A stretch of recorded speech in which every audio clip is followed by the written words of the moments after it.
Good morning. So I am heading back to uni today after being in Canada for like almost 2 weeks, the bones of 2 weeks, and it's gonna be a long one. I'm gonna be traveling for about 25-ish hours. It's probably closer to 27. I'm not gonna lie, including all the layovers and the train, and I can just tell I'm going to be shattered because I did the exact same thing on the way here, and it was disgusting. Really tired. It's like 6:20. I woke up at 4 after like 2 hours of sleep because my siblings decided that they all wanted to sit in the same room, sleep even in the same room as me, which was fun. But obviously I did not get any sleep because those lot, like, you don't know how to be quiet. Does anyone else get a pat down when they're in the airport, like going through security, of their braids? Because recently my braids have been getting manhandled. They've been getting a proper big pat down, like a proper pat down. Like, this lady was all up in my braids for almost a minute, and I don't know, anyone who knows me knows I don't like people touching my hair. Leave me alone, don't touch my hair. But she was all up in there, and it's like, I'm not hiding anything there. But yeah, this might be boring, this might not. We will see how it goes. Hello, so we are in Houston now. I'm here for 8 hours. I'm meant to be here for 9, but the plane was delayed or something. I don't know. I'm now trying to find my way to my gate. I'm in Terminal A. I'm meant to be in Terminal D. So we'll see how I get there. I was in Terminal A, went to Terminal D because that's where I saw on the display was my next terminal. But I don't have my boarding pass because I wasn't able to get a full boarding pass for all my little destinations like I usually do. And apparently the ticket desk for the airline I'm with is in Terminal A. So I have to take the subway back to Terminal A. And I don't know what I'm doing, if I'm being completely honest. I just hope I don't get lost. We're seeing this terminal, or not terminal, this tunnel again because my dad actually managed to print off my boarding passes for me instead of waiting for another subway train or whatever they're called. I just walked. I'm sweaty, like it is hot as balls in this place. But yeah, I maybe should have just waited for my dad to do that instead of walking about because I'm tired and I want to sleep and I'm kind of hungry. So I feel like my skin is so oily. Like, when I travel, my skin just likes to ping pong, and it just ends up looking so bad. Anyway, besides the point, I basically did all of that walking for no reason. All of that walking for no reason. Got sweaty for no reason. Which is fun. Love that. I've now got about 7 hours to kill, and I have no clue what I'm supposed to do with myself. On one hand, I kind of want to sleep because, like, it's nighttime in the UK, Ireland, and Poland right now, so I want to kind of unjet lag myself. But the issue is I'm tired, but not that tired, and I don't think I can actually physically make myself sleep. And it's like, one thing about me, if I'm on my own, I can't sleep in an airport. I just do not feel comfortable doing that. And then I also should probably eat because I only had a small slice of cold pizza this morning at like 4:30. So yeah, I don't know what I'm gonna do with myself for the next couple hours. This is not going to be fun in the slightest. I would say I'd explore, but once you've been in one big airport, you've basically been to them all. They're not that exciting, they're not that interesting. So I have no clue what I'm gonna do. But thank God for like a safe flight so far and a safe journey. So far, I cannot exactly complain.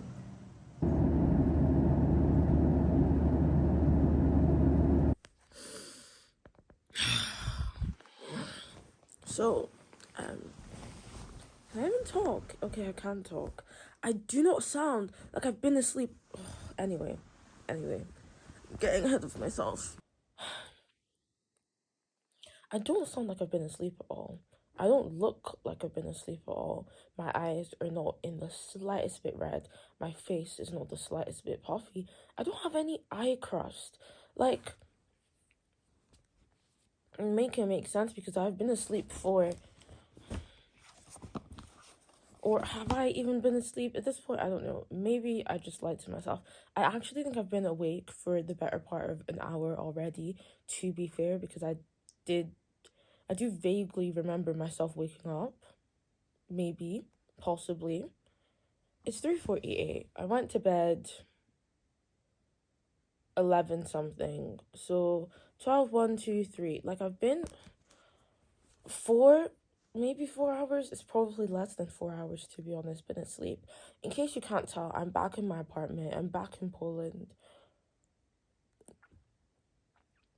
The vlogging thing did not work this time because, like, honestly, what am I meant to vlog about me sitting down in an airport for hours and ages and ages and ages at a time?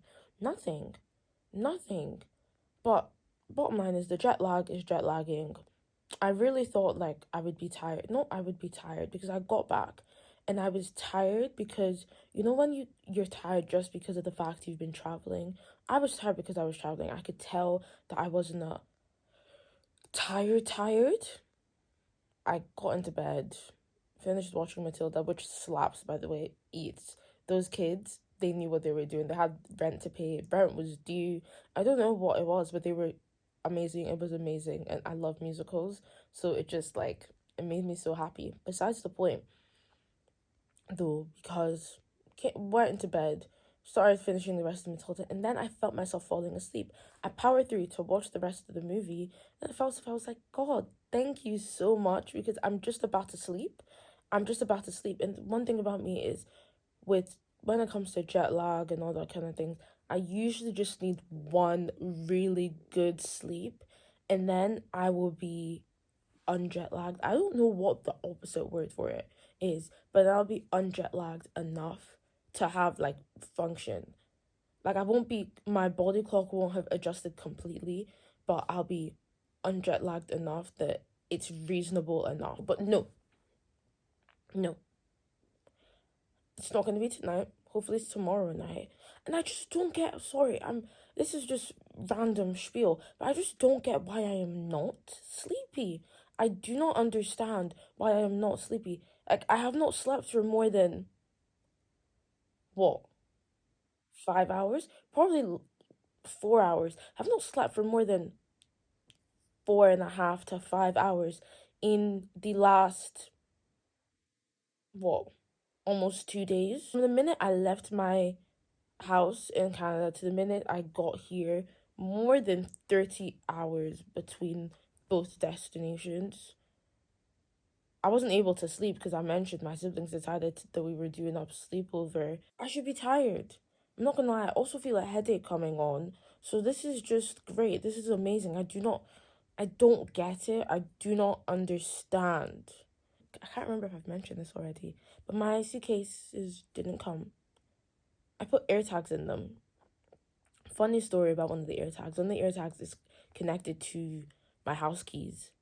So, usually if I'm flying KLM all the way, KLM will take my hand luggage in for free if I say I want to check it in, because the flights are usually full and they check them in for free anyway if the flights are full.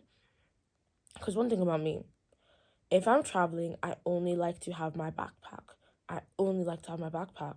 If I was traveling with someone else, maybe, then like my family, or if you know, my husband popped out of thin air and we were traveling together, they would handle that. Someone else would handle that. My siblings would get bored, offer to carry my stuff. My dad would carry my stuff. Even my mom would hold my stuff for a little while. Not too long though, because that woman does not play.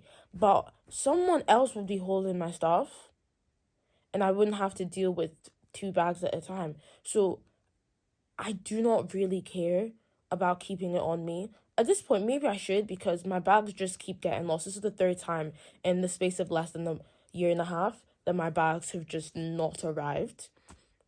And it's always coming back here that they don't arrive. It stopped making me angry.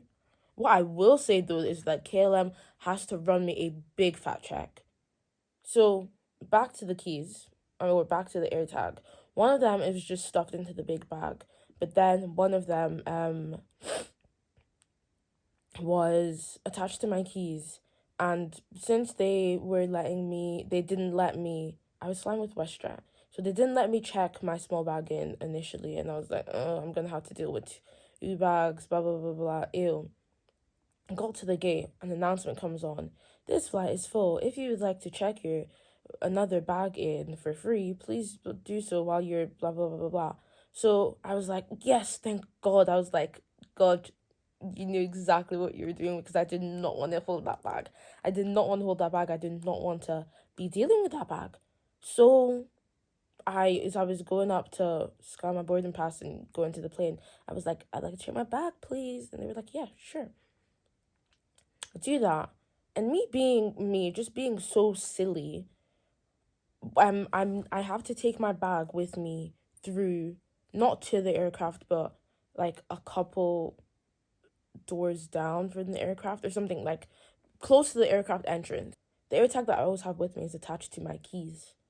I chucked my keys into the hand luggage, got my bum onto the plane, and then I was kind of like, but what if my bags don't come? That is such like, that is just so silly. Why would I even do that? And my dad called me and basically repeated the exact same sentiment. He was like, but what if your bags don't come? You won't be able to get into your apartment. And I was sat there for a couple minutes like, oh, it'll be fine though. But then I just had a feeling, obviously, again, God, just had a feeling that no, you need to get your bum up and go leave the plane. Just stand up. You're one of the first people to board. Stand up, and go back and get your keys.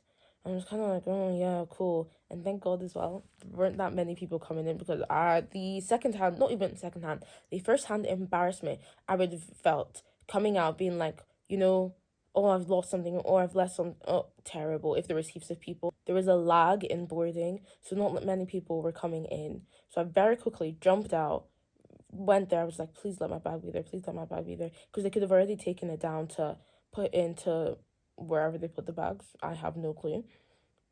And I went and it was still there. And I was like, God, you and me and you just love me, don't you? And yeah, I went in, took the tag off my off my keys, ran quickly back into the plane. Most people still hadn't come into the plane by then, which was great. And sat my bum down on my seat. Standard at this point for my bags to get lost. I just feel like if they didn't get lost, I would be surprised. Like if they arrived, I would be surprised because they just don't. Thank goodness though, I did not bring any food back this time.